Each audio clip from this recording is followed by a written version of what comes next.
Like many American towns, Dixon, Illinois is still struggling to recover from the 2008 financial crisis and economic recession.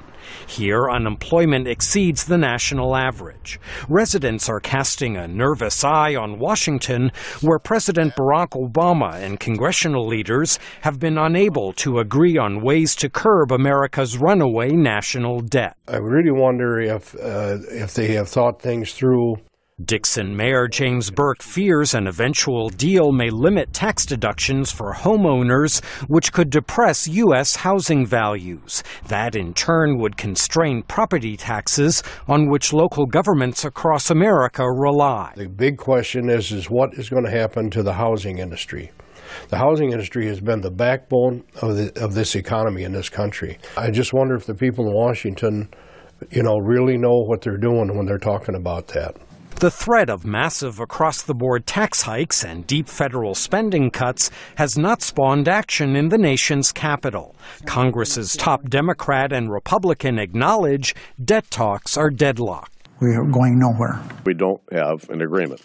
Washington was not always paralyzed by partisanship. In the 1990s, former Democratic President Bill Clinton worked with a Republican Congress to balance the federal budget. A decade earlier, former Republican President Ronald Reagan worked with a Democratic Congress to reform Social Security, which provides income to retirees.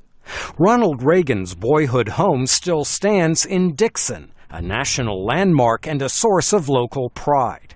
The Republican icon would be horrified by today's gridlock in Washington, according to Reagan home overseer Ann Lewis. I think he would be very unhappy. Were he president today, there would have been negotiations going on long before this, because he believed in bipartisan politics.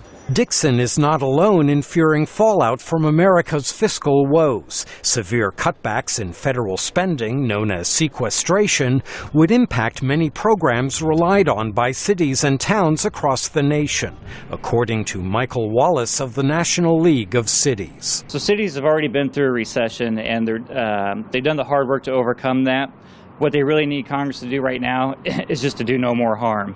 And failing to do anything on sequestration is certainly harm.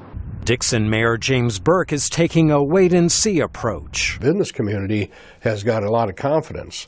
Now, whether or not this fiscal cliff thing is going to bring all that to a screeching halt, I don't know. Michael Bowman, VOA News, Washington.